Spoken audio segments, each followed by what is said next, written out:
Knew I was missing something there. Mm-hmm. Alrighty. Now we're ready to roll.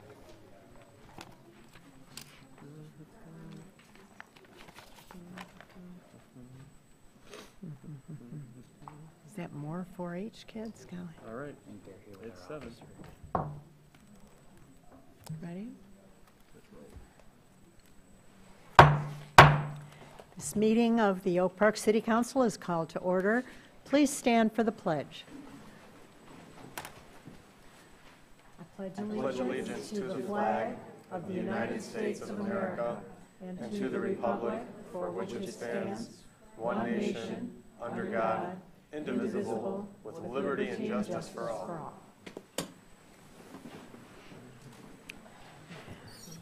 City Clerk Ed Norris, please call the roll. Mayor McClellan. Here. Mayor Pro Tem Radner. Here. Councilmember Burns. Here. Councilmember Rich. Here. Councilmember Weiss. Here. Everybody's here. Kind of like school, isn't it? The pledge and attendance. Approval of the agenda. We have one item to add. Please add item 5I. It's a resolution approving a loan program for the 457 retirement plan. Motion to approve the agenda as amended. So moved. Second. All those in favor? Aye. Motion carried. Next, we have the consent agenda. These are items that are presented for blanket approval. Does anyone want one of these items removed? They are 5A, regular council meeting minutes of November 20th, 2017. B, Arts and Cultural Diversity Commission meeting minutes of September 14th and October 12th. C, Zoning Board of Appeals meeting minutes of October 24th. D, payment of invoices from Orchard Hiltz McClimate OHM for traffic signal optimization and the 9-mile TAP grant design in the total amount of $22,513.74. E, payment application number 2, final, for the 2017 fire hydrant blasting and repainting project, M646, to Cross Renovation Incorporated of Garden City, Michigan, for the total amount of $1,000. F, Public Safety Activity Summary Report for October 2017. G, Parks and Recreation Commission meeting minutes of November 15th. H, licenses, new and renewals, as submitted for December 4th. And the newly added 5I, approving the inclusion of a loan program with the 457 retirement plans. Is there a motion to approve the consent agenda?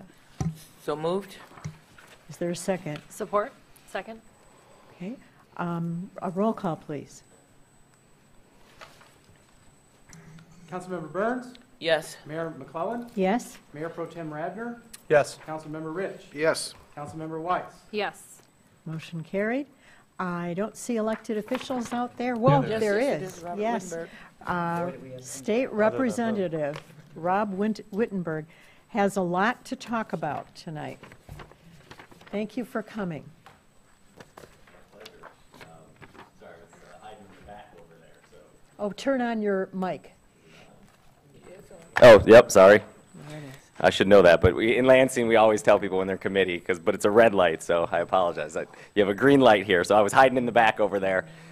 Just wanted to come in first to congratulate, because I wasn't able to get here the night of the swearing in, and I tried to, but there were elections in a bunch of the communities in the 27th district, so I was running from place to place. But to congratulate Carolyn Burns for re-election, and to Regina Weiss, who is now on the council. And I know Regina quite well because I serve on the board for the Tri-Community Coalition, and I know she's going to be a wonderful asset to the community. So I want to congratulate both of you, and I know you're all doing a wonderful job and will continue to do a wonderful job for the community. So want to say that. Wanted to just come let you guys know about the last coffee hour or community conversation that I'll be hosting for this year, which will be on Thursday, this coming Thursday, from starting at 7:30 at the Huntington Woods Library. And each month I try to get to 2 different communities, and we rotate every month. But that will be the last one for this year, and then obviously we'll start again in January. But if anyone has anything, if they ever need and you're not able to make it to the community conversation, again, call me, 517-373-0478. Email me, robertwittenberg@house.mi.gov. But anyone that wants to come out on Thursday, would love to have you there. It's always, it's a good discussion. It's informal. I'll give a little update about what's going on in Lansing, but more than anything else, it's just a dialogue where people can feel free to stop by and express their concerns or questions, suggestions, things like that. So encourage people to come out to that if they're available. And then with what's going on in Lansing, quite a few different things, but I'll try to be as brief as possible. The two issues that have kind of been, well, one has been settled, and that would be with auto no fault. If anyone was following what was going on with auto no fault, there was a push for to change our auto no fault system here in the state of Michigan, and I know I've had conversations with different people about this, and it was a push by Representative Lana Tice, who's the rep from Brighton, and she was working alongside with Mayor Duggan on this and the Speaker of the House. It was brought to a vote, and it actually failed. 60, I think it was like 62 to 47 or something like that. And it's only the second time that since I've been in the legislature, that the Speaker of the House has brought up an issue that actually was voted down. Typically, they won't bring anything up unless they know they have the votes for it, but they brought this up and they voted down. And I did vote against it. I won't get into all the details about it, but to me, it wasn't the right fix that we need. We have very expensive car insurance, and I know that. And living in Oak Park, I've known that, paying my premiums here, and Detroit even more so. And so that's something we want to address. But the proposal that they had, I don't think really addresses it. I think what you're doing is you're cutting benefits, but you're not really looking at why our insurance costs so much. And so one of I think one of the glaring issues with the plan is when you looked at the House Fiscal Analysis. So that's an independent, nonpartisan group that evaluates any bill in Lansing. They said that it would cost the state over $100 million per year in Medicaid dollars down the road once it's implemented, which tells you that people will then be shifted from their insurance and they will have to go on to Medicaid. And so that's not something I'd be comfortable with. And so again, there were other issues on the bill, but I won't go into it tonight, but I will tell you this, that I didn't just vote no and say we're not doing anything. I'm actually part of a package of bills. There's a bipartisan package of bills with 12 legislators that are pushing this package of bills that address the costs in the system and try to bring down the costs without cutting benefits. Looking at a fee schedule, looking at getting fraud out of the system, all the litigation costs. So there are quite a few different things that we're looking at, and so I can tell you that we're pushing for that, and we're hoping that that will be brought up for a hearing in the insurance committee, because we do understand that the insurance is high in the state, and we want to do what we can to address that. So I'll take any questions on that, I guess, when we're done. If you have any specific questions, but again, if people at home are watching and they have any questions, feel free to email me. And I know a lot of people did. A lot of people, this is a really important issue, and most people we heard from like the system that we have, but again, want to see the costs go down, and I'm in agreement on that. The other issue is what you guys have heard about with guns in schools, bills that have been introduced. So currently you have our system now is there's kind of a loophole in the system. You're not allowed to carry in schools and in certain other places, but you can actually open carry if you have a concealed carry permit, and that's a loophole that we want to close. But unfortunately, rather than just closing that and just saying, you shouldn't be allowed to have any weapons in school unless you're law enforcement, they are now trying to push bills that went through on a partisan line, unfortunately, that will allow anyone to carry a concealed weapon in schools by taking an extra training class on top of it, of the current CPL licensing process. And so this is something that really kind of scares me, with what we've seen across the country, and we know that guns in settings, especially when you have young minds that are learning in school, and you have teachers who might not feel comfortable with it, it's kind of a scary thing to think about guns in schools.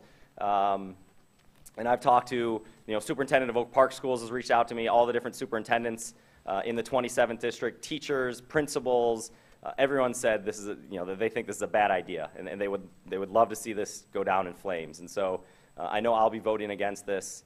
I think this is just totally ill-advised, and so we're hoping that it doesn't come up for a vote, but it did pass the Senate, and you had one Republican senator did vote no, which is Marty Nolenberg, who's just north of here in Troy and Clawson and Bloomfield.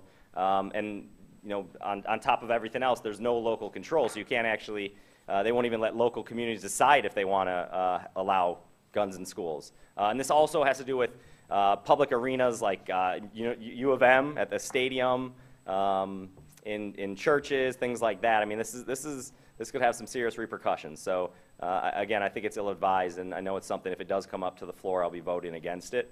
And I guess the final issue, which has some interest to all of you, and I know City Manager Tungate and I have talked about this, and this is another attempt in Lansing to kind of usurp the power of our local communities and take away the power of our local communities, and this is a push kind of opening up the Emergency Manager Act, and it's based on the funding for retiree health care and pensions, and if they're not funded at a certain level, that the state will be able to come in and force communities to sell off certain assets, and pretty much come in and just tell you what you need to do to get your city in order. And it's my understanding, again, these bills were just dropped on Thursday, so I'm still kind of reading up on these, but I've had a few people who have read them have briefed me a little bit, that talk about how throughout the state, I think there are over 900 contracts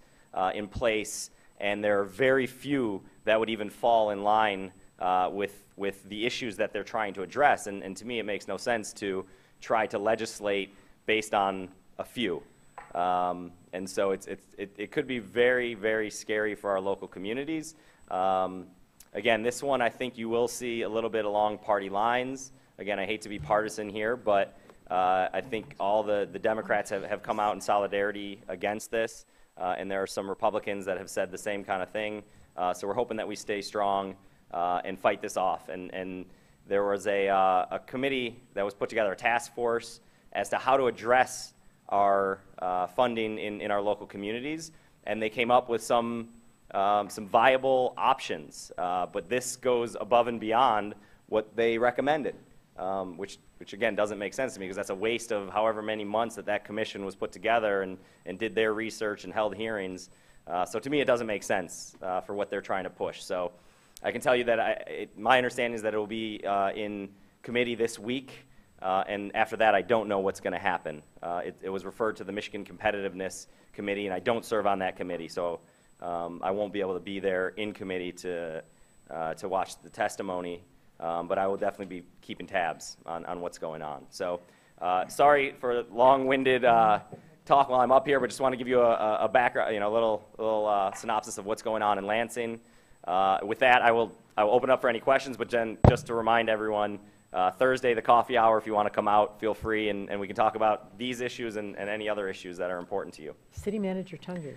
Representative, thank you for being here tonight. I have a very specific question about Sure. the new legislation that's being proposed. Sure. My biggest concern is that it appears to me, from what I've read, that the state treasurer would have the ability to set the assumptions, the actuarial assumptions for the cities. Yep. And that we would have to come into compliance with that.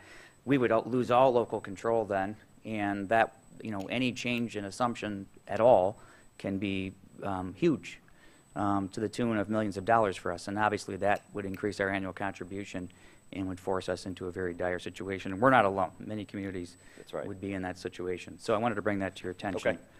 Yeah, thank you. And I know, again, I look to all of you. This is one of the things I've been talking about for a long time, and all of you have talked about this, and this is consistent throughout the state. The state has been balancing their budget on the backs of our local communities, and so there's no surprise that some of these communities are having some difficulties with their finances, because the state has just been taking and taking and taking and saying, do more with less.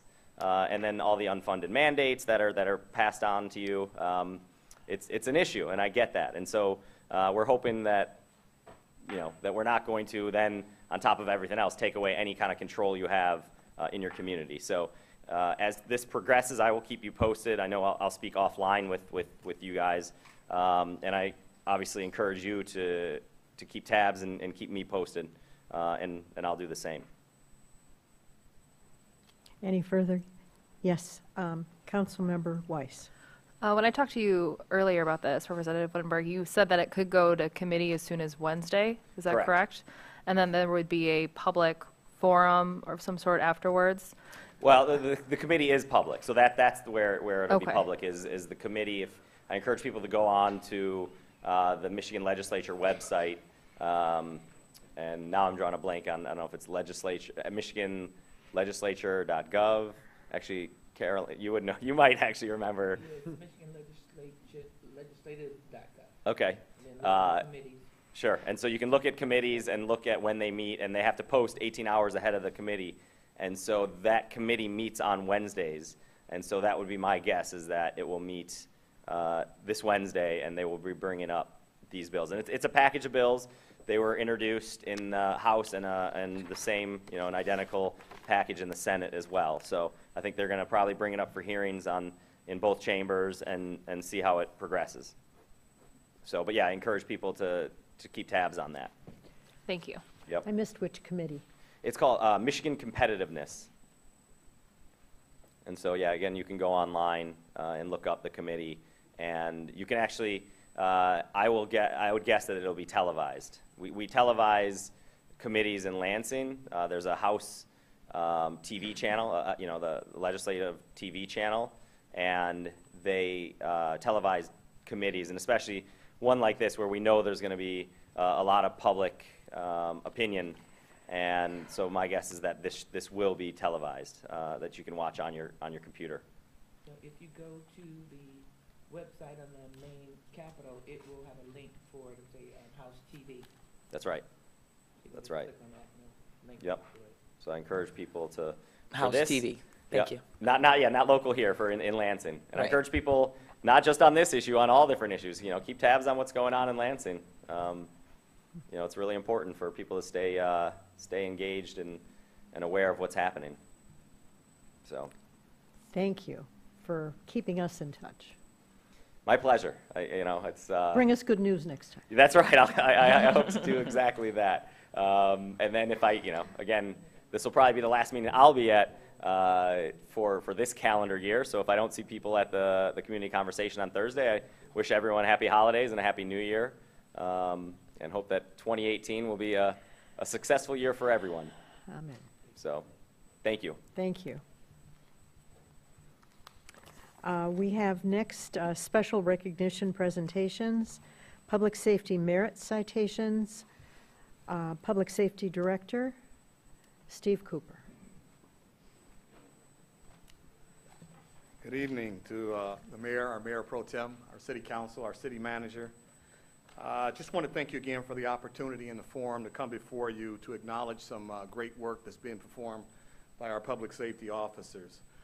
This evening I have the honor of presenting merit citation to Officer Ryan Beasley, Scott Turner, Detective Matthew Tyson, and Officer Donald Hoffman, who's on the actual merit citation but was unable to be present here today.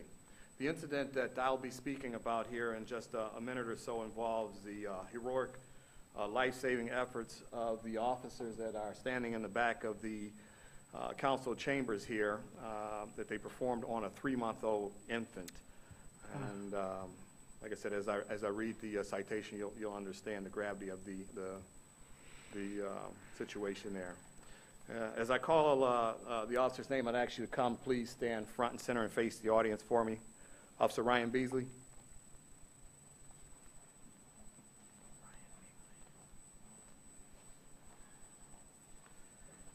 Officer Ryan Beasley is a 16-year veteran of the department. He's a highly decorated officer. He's received numerous awards and citations throughout his career.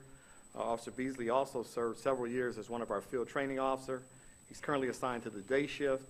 We're extremely lucky to have him as a member of this department. At this time, I'd like to call up Officer Scott Turner.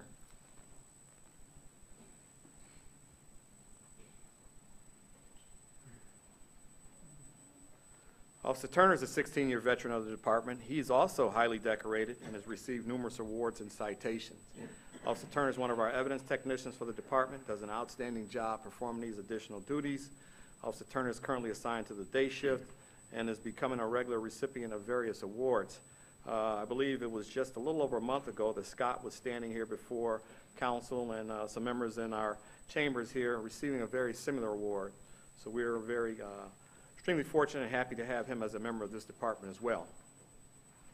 And definitely last but not least, I'd like to call up Detective Matthew Tyson.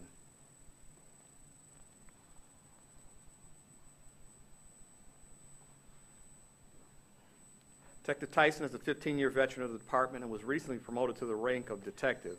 At the time that this incident occurred, he was assigned to our patrol division. He's a highly decorated officer. He's received numerous awards and citations. Detective Tyson is also an evidence technician, does an outstanding job performing these duties. In addition, he is one of our department's firearm instructors, and he also served on the department's special response team. We're extremely fortunate to have him as a member of this department. And as I said earlier, Officer Donald Hoffman is also listed on the citation, but for some personal reasons, he was unable to attend tonight. But at this time, I'd like to go ahead and read the merit citation that I've prepared here. It reads as follows. It says, on Sunday, June 25th, 2017, at 10:25 a.m., Officers Beasley, Turner, Tyson, and Hoffman were dispatched to the 10,600 block of Corning on the report of an unresponsive 3-month-old infant. Upon initially arriving on scene, officers discovered that the infant was initially not breathing. While further assessing the infant, he began agonal breathing. Officers immediately administered oxygen using a non-rebreather mask.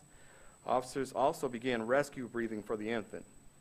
An electronic defibrillator was attached to the victim, which is also known as our AED, and that defibrillator indicated that we should commence CPR.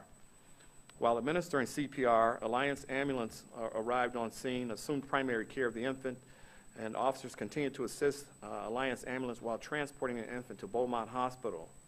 After further examination of the infant by emergency room physicians, it was determined that the infant had suffered a possible skull fracture, and as a result, there was internal bleeding on the brain.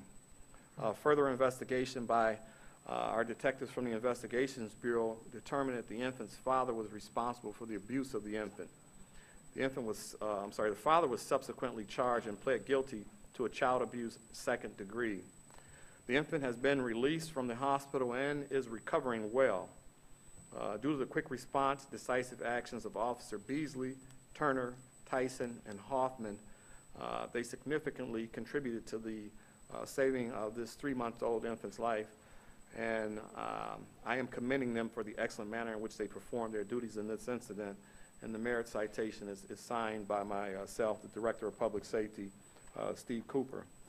And I just want to take a quick second just to tell you that I've stood before this council on many evenings and have had the honor of presenting various unit citations and merit citations.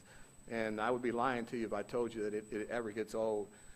Just some of the examples that you've been able to witness that our officers do on a day in and day out basis, it never ceases to amaze myself.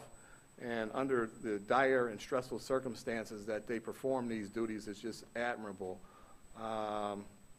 Like I said, most of them have young children of their own, and especially when you start talking about small children and infant, it tugs at your heartstrings like you wouldn't believe.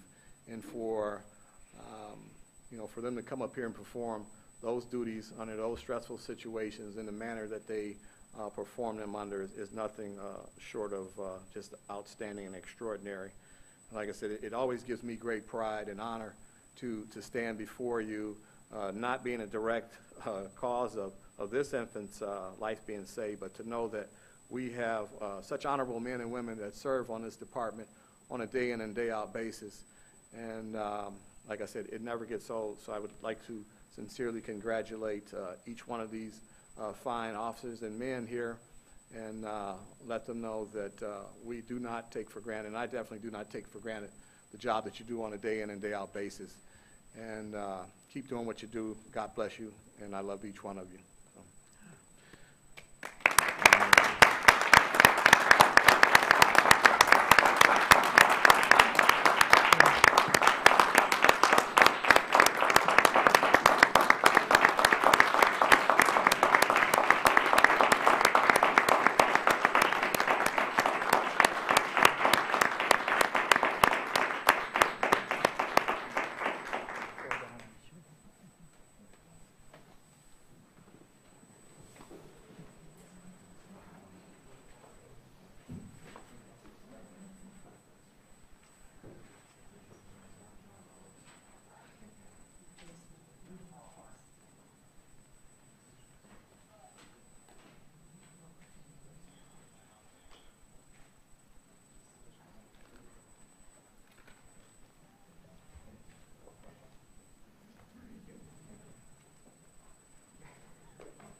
We want to get a photo, Denise.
I would be remiss if I didn't just say a couple of words, you guys. I just want to thank you on behalf of the administration. Director Cooper said it best, but obviously the work you do is God's work, and I have one thing to say, and that is thank you. Thank you for all that you do for our city. Really appreciate it.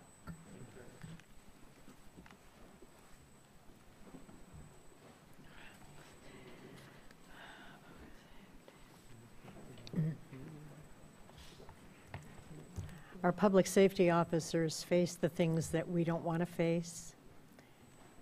They handle the situations we don't want to see, and it is a hard, stressful job, and we are blessed with the best. Next, we have a public hearing to receive public comment on the allocation of the 2018 Community Development Block Grant Funds. Public hearing is now in session. Is anyone here to talk about the block grant funds? Anyone? No? Then the public hearing is over, and we'll take a resolution approving the recommended allocations of the 2018 Community Development Block Grant Funds and authorizing the mayor to sign the subrecipient agreement on behalf of the city. So moved. Support? Moved and supported. Discussion or questions? Director Barrett, if you could come up just for a minute.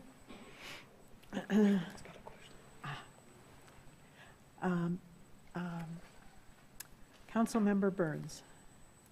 I was just going to ask, and I believe that's what Director Baird is going to do, if you could explain how the funds are being spent in each department or each area for the public and for the council. Thank you for the very good question. Good evening, Mayor, Council, City Managers. Through the years, our funds have been limited. We're down to $112,000, which is last year's funds, Thank you.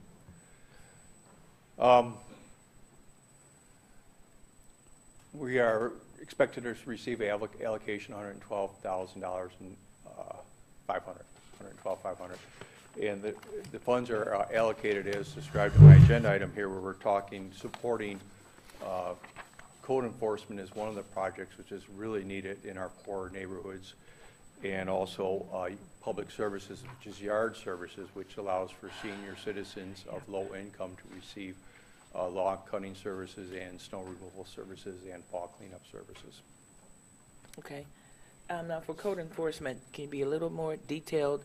So we have $82,915. Another person? What that does Specific. is under consideration in the past, and we, with the support of council and City Manager Tungate, we have been building up our city code enforcement staff. And part of that reason is because of these allocations that are in place right now, which helps to offset the costs of our code enforcement officers. Thank you. Just wanted to be sure. I thought so, but just wanted to be sure. You provided me with a 10-year summary. I appreciate it. Starting at almost 140,000, down to close to 110,000. And you also sent what cut to HUD budget that's being considered that targets funding for community development projects. Can you speak to that briefly? Yes, thanks for another good question there. Is that currently the current administration in Washington is placing the HUD and the CDBG financing on the chopping block. This was totally off the table for CDBG financing, but I understand through debates or compromise up in Washington, it's currently back on, but it is always the target to cut. And these funds are allocated based on the community's poverty levels, and they go to the poorest communities throughout the United States. So the chances are that we're okaying it, but it might still get cut. Exactly. Thank you. You too can bring us good news next time. Thank you. Thank you so much. Any other questions? No. Are we ready to vote then? Roll call, please. Mayor McClellan. Yes. Mayor Pro Tem Radner. Yes. Councilmember Rich. Yes. Councilmember Weiss. Yes. Councilmember Burns. Yes. Okay, item 13 on our agenda is second reading and adoption of an ordinance to amend Article 2 definitions, Section 204, Article 8, Section 802, special land uses, and Article 19, Section 1919, self-storage warehouses, Appendix A zoning of the Code of Ordinances of the City of Oak Park, Michigan. We have a motion to approve the second reading and adoption. So moved? Support? Moved and supported. Any discussion or questions? Roll call, please. Mayor Pro Tem Radner. Yes. Councilmember Rich. Yes. Councilmember Weiss. Yes. Councilmember Burns. Yes. Mayor McClellan. Yes. Motion carries. Item 13B is a second reading and adoption of an ordinance to amend Article 17, General Provisions, Section 1725, Site Plan Review, Appendix A zoning of the Code of Ordinances of the City of Oak Park, Michigan. Is there a motion to approve the second reading and adoption? So moved? Second? Second. Any discussion or questions? Roll call, please. Councilmember Rich. Yes. Councilmember Weiss. Yes. Councilmember Burns. Yes. Mayor McClellan. Yes? Mayor Pro Tem Radner. Yes. Item passes. There is a city attorney resolution to approve a Metro Act permit application submitted by 123 Net Incorporated. Are you able to speak to that? Sure, Madam Mayor.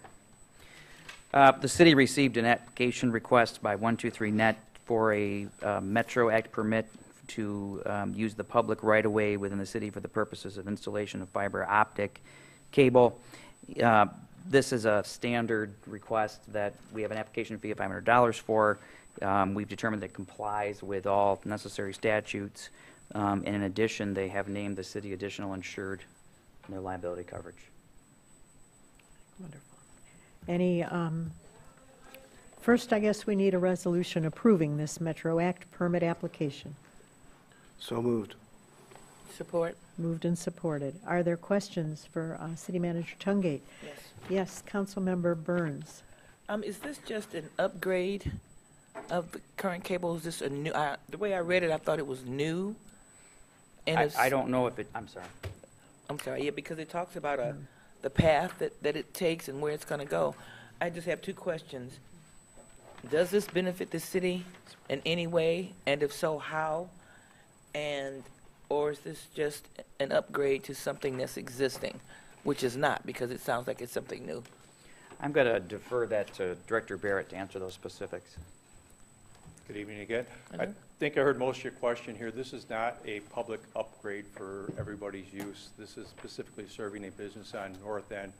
The Metro Act is specifically dictates that the city has to let these companies come in and put their fiber optics in there and charge a minimum application fee.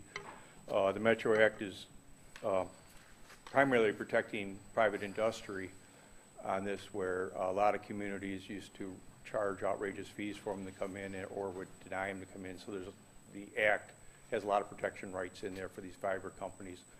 But we do have some control on where they're putting it and making sure there's no conflicts with any of our water mains or sewers in here.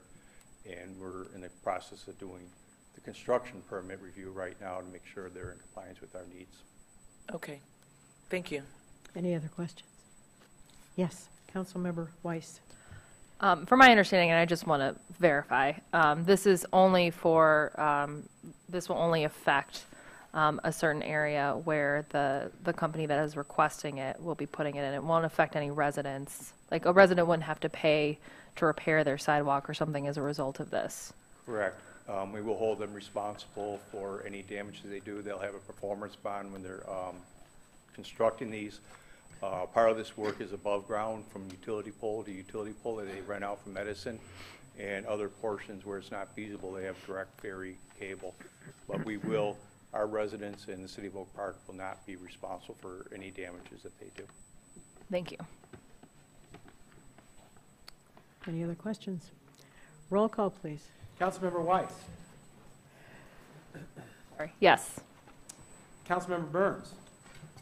Yes. Mayor McClellan. Yes, Mayor Pro Tem Radner. Yes. Councilmember Rich. Yes. motion carried. Item 15 is the city manager section. City Manager Tungate. Thank you, Madam Mayor. 15A, I'd like to turn over to our Assistant City Manager, Kevin Yee. Thank you. Good evening. The Engineering Division is requesting approval and adoption of the resolution certifying rights and obligations regarding the performance, maintenance, and operation of gateway signage, ornamental pedestrian fencing, and decorative street lighting installation work. Upon completion of the construction, the city will, at its sole cost and expense, inspect, maintain, and operate the facilities constructed. This is for the fencing on the bridge on Coolidge over I-696. It is recommended that the City Council approve the attached maintenance and operation agreement 17-5505 with the Michigan Department of Transportation for a gateway sign, ornamental pedestrian fencing, and decorative street lighting to be installed as part of the 2017 I-696 at Coolidge Highway Bridge Enhancement Project M670, and authorize the city manager and city clerk to sign the contract on behalf of the city. Okay, we need a motion to approve this maintenance and operation contract. So moved? Support. Moved and supported. Questions for Councilmember Rich? Yeah, Mr. Yee, the report states that the cost will be $350,000. Is that the total cost for the installation? Or is there anything else besides that $350,000? I'm sorry, what report are you referring to? Oh, Oh, and the financial statement? no, somebody, yeah, the financial That's statement. what's budgeted, so yes, that is the cost of, the total cost of the project. Okay. Yeah, and that's budgeted from where? From which portion of our city's budget? I believe it's a major street fund. Just make it street funds and private donation. Yes. That's what we talked about. Yeah. Well, my question is, the budgeted amount is $350, and that's supposed, $350,000. And that's supposed to be an all-inclusive cost, but if I recall correctly, in December, we were at, the estimated cost we received was close to $400,000. I honestly would have to review the budget amount. We have not bid the project out yet. I would have to review the budget for that. This was more of the agreement with MDOT in order for us to construct it. So this is not part of the bidding process or anything like that. MDOT is not bidding the project out. This is just for us to maintain that if we're going to do this work, we're responsible for it. So I can get you a report by the next meeting of what the costs are for the project and give you an itemized list. Mr. Yee, But we, so, we're all talking at once. I'll sit back. Councilmember Burns has the floor. well, I believe last year, we had I'm just thinking of 380 when I read the agenda and saw this was going to be on here. I did remember the cost, and I remember how it was being funded. I'm just a little concerned because we're now at 350, and I know it was 381, close to 400,000. Okay, City Manager Tungate. Assistant City Manager Yee, I wanted to just clarify, this agreement is not establishing the cost of the project. This is establishing that the operation, the maintenance part of it, this is our agreement with MDOT, suggesting that the city, the agency, if you will, is responsible for the project. Those costs will be established, because you're right, it was 382, give or take, not including a private donation if we got one. Those costs will be established as we go through and bid the project out, as we're closer to actually doing the project. Madam Mayor? Councilmember Rich. In order to bid the project out, Mr. Yee, will you have to have in place this agreement with MDOT so that people know that, yes, that little step has been taken? Correct. This is required in us in order for us to construct the project and to move forward with the permitting and everything else it takes to construct the project, since it is on MDOT's property. And per se. then and then from Manager Tungate, I'm sorry, I forgot. I don't know if we have already approved as a budget item anything for this bridge. I know we've talked about it. Have we approved it Yes. as a budget item with what dollar amount? It was budgeted at 382, not including the private donation we're seeking. And then the funds for that 382, some portion you're expecting from a private donation, but then approximately 350 you're expecting to come out of the city's budget. Out of Where Act is that 51. budgeted in? Is it over 1 or 2 years? It's budgeted in our road money, or Act 51 money, as was mentioned way back now. So not the general fund? There's no general All right. fund money being used towards this project. Okay, thank you. Madam Mayor? Councilmember Weiss. Just a point of clarification. If the ends up being costing more money, would that affect this agreement if No. it's different? So This that, agreement has nothing to do with the cost of the project. This is just simply an agreement that would hold us that we are paying for it, we're paying for the maintenance of it, and that's it. It has nothing to do with the cost of the project. okay, so that number doesn't matter. Correct. Okay. Further question? Ready to vote then? Councilmember Burns. Yes. Mayor McClellan. Yes. Mayor Pro Tem Radner. Yes. Councilmember Rich. Yes. Councilmember Weiss. Yes. Motion carried. Thank you. Madam Mayor, members of council, that completes the city manager report for this evening. Thank you. Thank you. Next, we have call to the audience, and a large portion of the audience is here with Denise Brainerd, representing the 4-H group, coming to talk at public comment time from South Oakland Helping Hands 4-H Club. So I'd like to welcome everybody. Come on up so we can see you all. There you go. Hi, my name is Haley, and I'm president of Helping Hands 4-H Club. Haley, what's your last name? Delatter, aren't I? Letterman? Good luck. Delatter, aren't I? We'll get you later. Got it. Sound it out.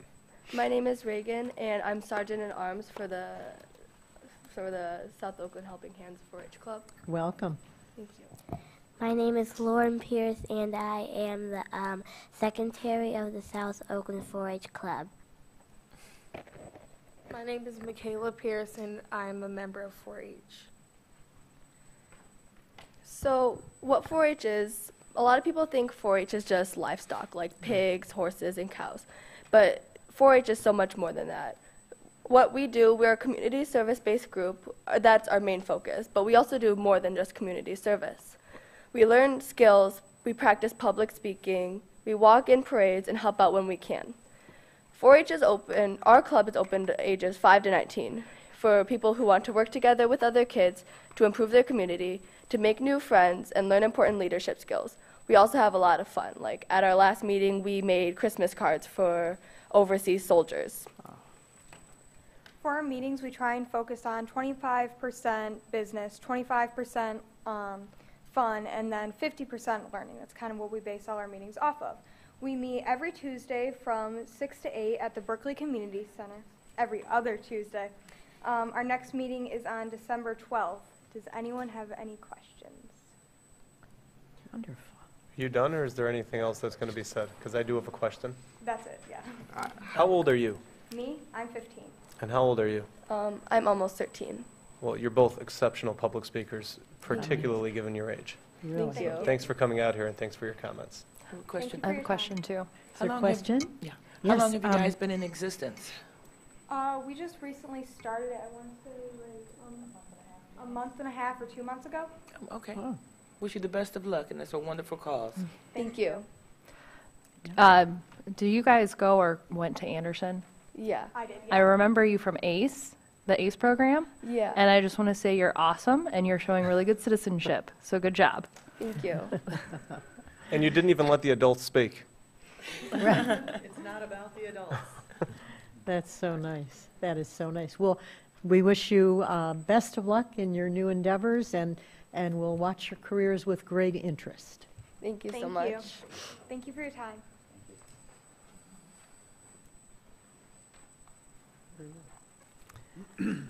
Wow, that's a hard act to follow. Anyone else have a public comment? Madam Mayor, Yes. I'll give $1 to Solomon Radner if right now he can tell me what the 4 H's stand for. Ooh. Head, heart, health, home, and. Oh, And send your dollar down this way.